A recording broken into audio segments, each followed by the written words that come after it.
Hello students, welcome to Desire Academy YouTube channel. आज मैं आपके साथ जो पिछली क्लास में हमने पार्शियल फ्रैक्शंस मेथड से जो इन्वर्स लाप्लास ट्रांसफॉर्मेशन फाइंड किया था, उसमें जो दिए थे एग्जाम्पल, उसको यहाँ पे सॉल्व करूँगा। साथ साथ एक दो और एग्जाम्पल और करेंगे। ये जो मेथड है वो पिछली जो पार्शियल फ्रैक्शन था उसमें हमने लीनियर फैक्टर था, तो वहाँ पे सिंपली वहाँ से कैसे किया था, और यहाँ पे जो मैंने आपको होमवर्क में दिए थे वो लीनियर फैक्टर नहीं था, वो फैक्टर था, उसमें एस स्क्वायर की पावर थी, यानी कि एक पोलिनोमियल फैक्टर में था। ठीक है, तो अब हम उसको सॉल्व करेंगे। तो चलिए स्टार्ट करते हैं आज का हमारा ये वीडियो लेक्चर। तो फर्स्ट ऑफ ऑल जो एग्जाम्पल था मैंने जो दिया था आपको, वो था आपको फाइंड करना था इनवर्स लाप्लास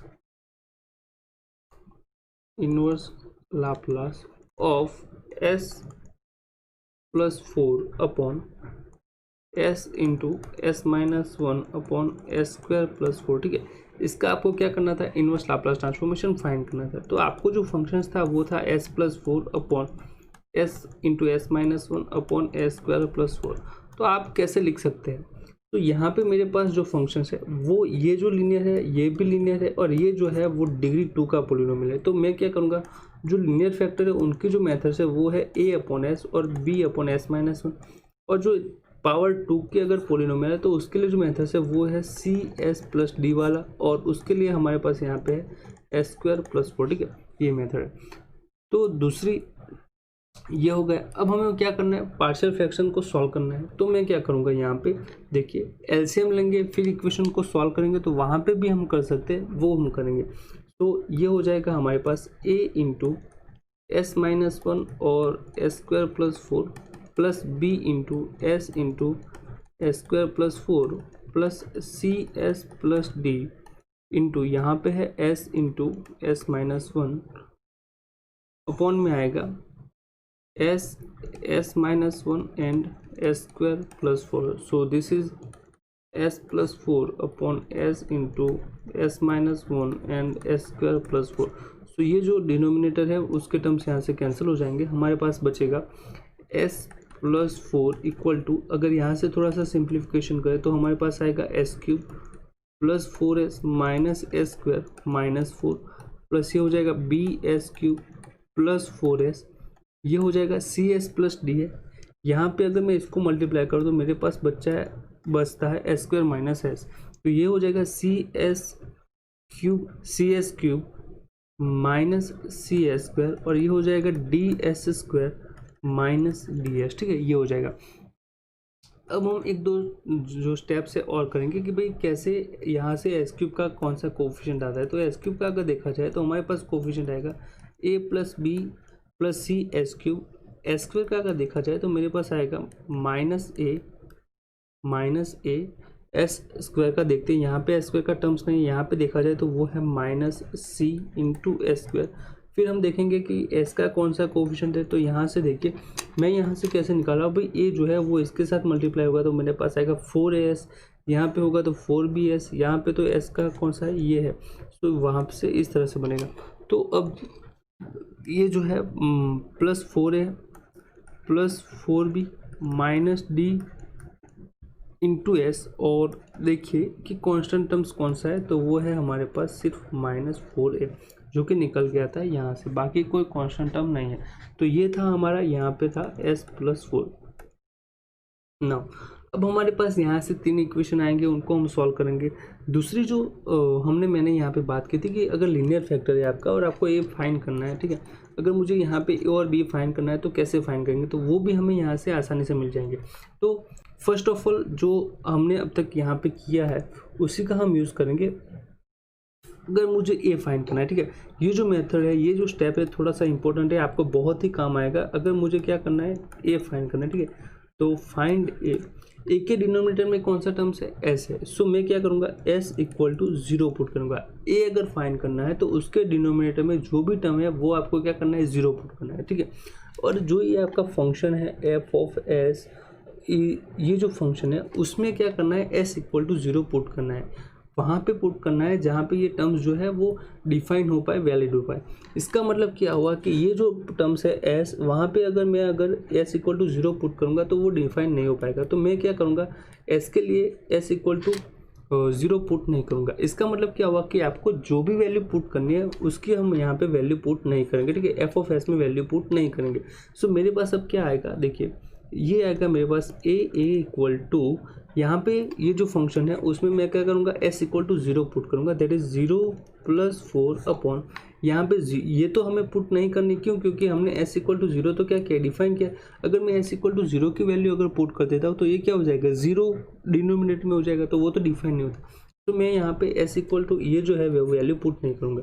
तो मेरे पास आएगा अब 0 - 1 और ये हो जाएगा 0 + 4, तो ये हो जाएगा after all simplification 4 upon -4 that is equal to -a, और ये हो जाएगा a equal to -a equal to -a, ठीक है। दूसरा जो हमारे पास लीनियर फैक्टर है वो कौन सा है, b है। b के डिनोमिनेटर में देखा जाए तो s - a है, ठीक है। सो हमें अब अगर b का डिनोमिनेटर फाइंड करना है तो कैसे फाइंड करेंगे, देखिए। सो b के डिनोमिनेटर में मैंने देखा था कि उसके डिनोमिनेटर में था s - a। सो मैं क्या करूँगा, s - a equal to 0 put करो तो मेरे पास आएगा s इक्वल टू a, ठीक है। ये आ गया। अब हमारे पास ये जो फंक्शंस था, अब मेरे पास जो ये है पूरा एफ ऑफ एस, ये s+4 अपॉन, इसमें मैं क्या करूँगा कि s -1 है उसको मैंने 0 लिया, तो मैं अब इसकी वैल्यू पुट नहीं करूँगा, क्यों, क्योंकि 1 - 1 क्या हो जाएगा, 0, और मुझे क्या पुट करना है, s इक्वल टू 1 पुट करना है। तो मेरे पास यहाँ पे निकल के आएगा b equal to 1 + 4 upon 1 + 4 upon 1 into 1 + 4 that is 5 upon 5, और वो हो जाएगा 1। सो यहाँ से हो जाएगा b इक्वल टू 1। अब मुझे क्या फाइंड करना है, c और d फाइंड करना है, क्यों, क्योंकि मेरे पास 4 अननोन्स है, और मेरे पास यहाँ से देखा जाए तो अगर आप इक्वेशंस निकाल दे तो भी हम इसको सॉल्व कर पाते, और वहाँ से आपको 4 इक्वेशंस मिलते हैं, उनको सॉल्व करना पड़ता। पर मेरे पास अब a और b की वैल्यू तो मिल गई है। अब देखिए, अब हम क्या करेंगे, थोड़ा सा कोएफिशिएंट कंपेयर करके उसकी भी वैल्यू, उसकी जो हेल्प है वहाँ से भी हम हेल्प करके, मतलब हेल्प जो हमने यहाँ पे इक्वेशन ये बनाया है तो उसकी हेल्प लेके भी हम सॉल्व करेंगे। तो मेरा जो इक्वेशन है वो मेरे पास क्या बनेगा, a + b बाय कंपेयरिंग, इस इक्वेशन को मान लीजिए स्टार्ट करें, by comparing coefficient in star, ठीक है। तो हमारे पास क्या है, तो a + b + c equal to 0 है, ठीक है। a + b + c equal to 0। अब मुझे a की वैल्यू तो पता है, a क्या है -1, b क्या है, वो भी क्या है, +1 है, ये दैट इज b + 1, और c इक्वल टू 0। तो यहाँ से हमारे पास आएगा c इक्वल टू 0। दूसरा हमारा जो इक्वेशन बनता है, अब मुझे क्या फाइंड करना है, d फाइंड करना है। तो d का जो इक्वेशन है वो ये है, that is 4a + 4b - d equal to 0। अब a की जो वैल्यू है वो क्या है, -1। सो यहाँ पे हो जाएगा 4 × -1 + 4, और b की वैल्यू क्या है, 1, और -d equal to 0। So -4a + 4 that is equal to 0। So d equal to क्या आ गया हमारे पास, 0। तो हमारे पास जो कोएफिशिएंट थे उसकी वैल्यू अब मुझे मिल गई है। तो मैं क्या करूँगा, हमारा जो इक्वेशन था उसको यहाँ से एक बार फिर से लिखता हूँ, तो वो है s+4 upon s into s - 1 और s² + 4 है, ठीक है। जो हमारे पास था a अपॉन में s था, दूसरा था b अपॉन में s - 1, और तीसरा था cs + d अपॉन s² + 4। यहाँ से हमने a की वैल्यू क्या फाइंड की है, -1 अपॉन है, b की जो वैल्यू फाइंड की है वो है 1 अपॉन s - 1, c की वैल्यू हमारे पास यहाँ से आई है वो है 0। तो c की वैल्यू जो है वो भी 0 है, और d की वैल्यू जो निकाले, सॉरी -4a 1 इक्वल टू था, सॉरी थोड़ी सी कोई, देखिए c की वैल्यू भी 0 है, d की 0 है, देखते हैं कि क्या थोड़ी सी गड़बड़ की है हमने। तो यहाँ पे देखिए, ये जो कंपेयर हमने यहाँ से किया है कोएफिशिएंट, s का यहाँ पे कोएफिशिएंट कौन सा है, 1 है, तो यहाँ पे भी क्या है, s का कोएफिशिएंट यहाँ पे 1 है। सो ये हो जाएगा हमारे पास 1, और ये हो जाएगा 1, और ये जो d इक्वल टू जो है वो हो जाएगा 1, ठीक है। तो यहाँ पे d इक्वल टू क्या आएगा, हमारे पास 1 आया, तो d इक्वल टू 1, और सी की वैल्यू तो 0 है, तो 0 इंटू एस तो क्या हो जाएगा आपका 0 हो जाएगा, तो हमारे पास आएगा एस स्क्वायर प्लस 4। तो फाइनली ये जो फंक्शन था उसको हमने इस फॉर्म में लिख दिया। अब हमें जो फाइंड करना है लाप्लास इन्वर्स, वो हम यहाँ से फाइंड कर सकते हैं सिंपली। कैसे फाइंड करेंगे कि लाप्लास इन्वर्स या फिर inverse Laplace of s plus 4 upon s into s minus 1 upon S square plus 4 that is equal to -1 into inverse Laplace of 1 upon s plus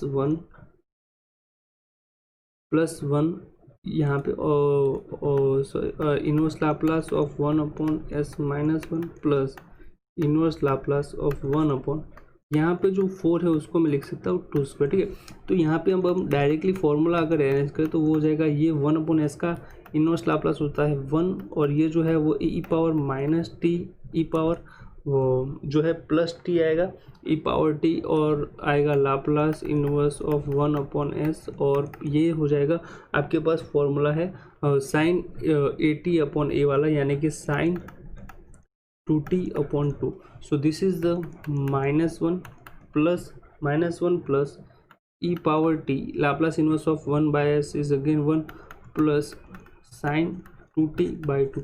तो ये जो है वो है आपका फाइनल आंसर। तो यहाँ पे जो इम्पोर्टेंट स्टेप है वो आपको क्या फाइंड करने हैं, जो अननोन फाइंड करने हैं सी और डी, वो है ये। आप ए बी सी डी कैसे फाइंड करते हैं वो आपको जितनी जल्दी अगर आप फाइंड कर पाएंगे उतनी जल्दी आप जो इक्वेशन को सॉल्व कर पाएंगे, ठीक है। तो ये था फर्स्ट एग्जांपल, उसको हमने कैसे सॉल्व किया एक बार फिर से समझ लीजिए कि आपका जो फंक्शन था उसको हमने इस तरह से एक्सप्रेस किया।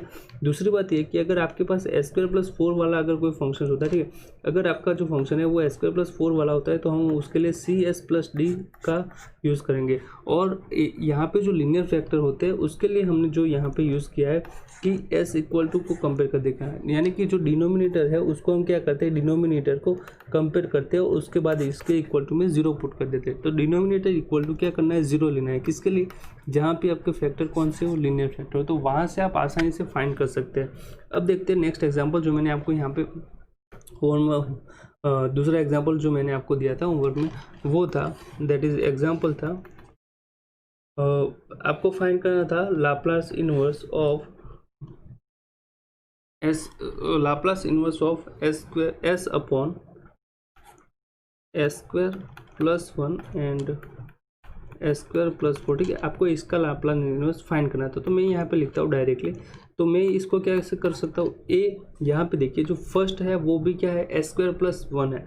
तो अब हम क्या करेंगे, a S plus b into s square plus 1 होगा, प्लस जो आएगा वो आएगा c S plus D upon S square plus 4 ही आएगा।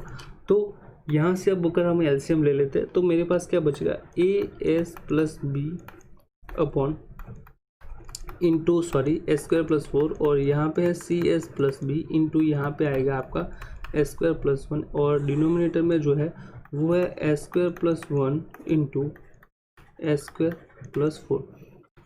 सो अगेन यहाँ से देखिए अब हम क्या करेंगे, थोड़ा सा सिंप्लीफिकेशन देंगे जो हमारा फंक्शन है उसको, तो हमारे पास बचेगा ए एस क्यूब, यहाँ से देखिए ये हो जाएगा a s cube plus a s के साथ कंपेयर करें तो वो हो जाएगा a s cube plus 4as plus b s square plus 4b, और यहाँ से हो जाएगा c s cube plus c S plus d s square plus D upon ये जो है एस स्क्वायर प्लस 1, और यहाँ से है एस स्क्वायर प्लस 4। ये जो फंक्शन है आपका s upon S square plus 1, और ये जो है वो है एस स्क्वायर प्लस 4। सो मैं यहाँ से क्या करता हूँ, जो डिनोमिनेटर में वो टर्म्स हमारे पास कैंसिल हो जाएगी, एस स्क्वायर प्लस 1 और एस स्क्वायर प्लस 1 कैंसिल, और हमारे पास यहाँ पे जो टर्म्स है एस क्यूब एस स्क्वायर वाले, वहाँ से उसको हम थोड़ा सा कॉमन ले लेते हैं। चलिए, तो एस क्यूब का जो कोफिशिएंट आएगा वो आएगा a plus c s cube, और एस स्क्वायर का जो कोफिशिएंट आएगा वो आएगा b plus d s square, और एस का जो कोफिशिएंट है वो है 4a।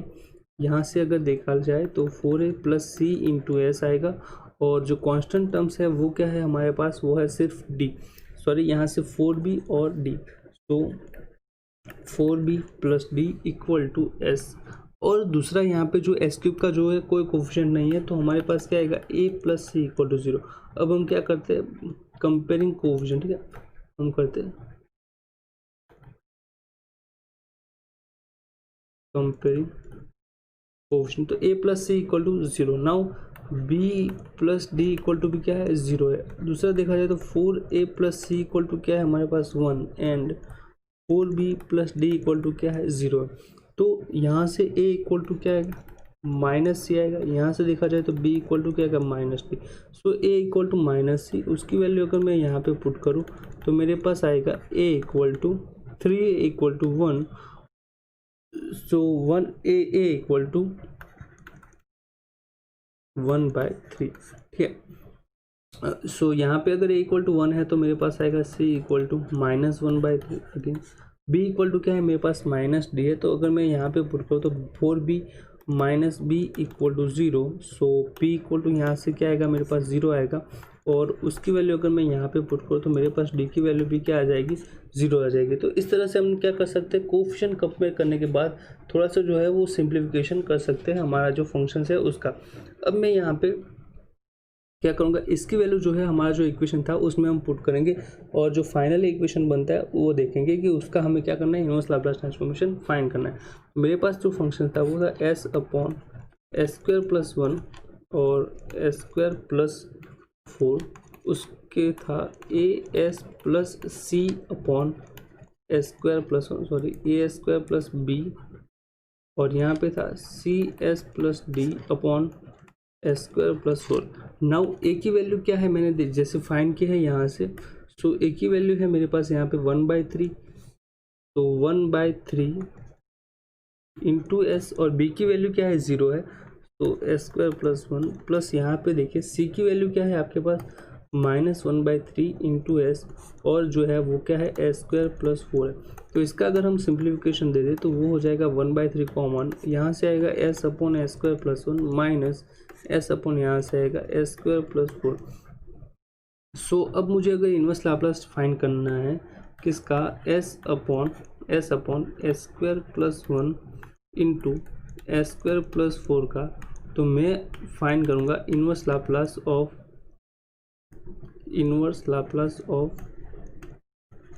S upon S square plus 1 जो है उसको मैं 1 स्क्वायर लिख सकता हूँ, minus Laplace inverse of S upon S square, और जो 4 है उसको मैं लिख सकता हूँ 2 स्क्वायर। तो ये हो जाएगा। Now this is 1/3। ये जो फॉर्मूला है वो किसका फॉर्मूला है, हम जानते हैं कि S square plus S square, जो S upon S square plus S square, उसका इनवर्स लाप्लास ट्रांसफॉर्मेशन फाइंड करना है। इसका जो फॉर्मूला है वो होता है कॉस ए टी का, ठीक है, एस स्क्वायर प्लस ए स्क्वायर के लिए। तो यहाँ पे ए इक्वल टू क्या है हमारे पास 1 है, तो ये हो जाएगा कॉस टी, माइनस यहाँ पे क्या है 2 है, तो ये हो जाएगा कॉस 2t, और ये जो है वो क्या है आपका फाइनल आंसर है। तो इस प्रकार से आप पार्शियल फ्रैक्शंस मेथड से यहाँ पे जो इस टाइप्स के एग्जाम्पल होते हैं उसका आप क्या कर सकते हैं, इनवर्स लाप्लास ट्रांसफॉर्मेशन फाइंड कर सकते हैं। तो आप जो है वो खुद से ट्राई कीजिए, इस प्रकार के एग्जाम्पल को देखिए कि प्रीवियस ईयर क्वेश्चंस में कैसे पूछे जाते हैं, उसको सॉल्व कीजिए। अगर कहीं से और आपके पास कोई बुक है तो उसके एक्सरसाइज भी सॉल्व करने की कोशिश कीजिए, ठीक है। तो आप इस मेथड से इनवर्स लाप्लास ट्रांसफॉर्मेशन फाइंड कर सकते हैं, ठीक है। तो आज का हमारा ये वीडियो था, आपको कैसा लगा हमें ज़रूर कमेंट करके बताइए। अगर अच्छा लगा हो तो लाइक ज़रूर कीजिएगा, अपने दोस्तों के साथ इस वीडियो लेक्चर्स को शेयर कीजिए, और अगर आप हमारे यूट्यूब चैनल पर नए हो तो सब्सक्राइब करना मत भूलिएगा। हम ऐसे ही वीडियो लेक्चर्स आपके लिए हर रोज़ एक लेके आते हैं, ठीक है। तो मिलते हैं अगले वीडियो लेक्चर्स में अच्छे से टॉपिक के साथ।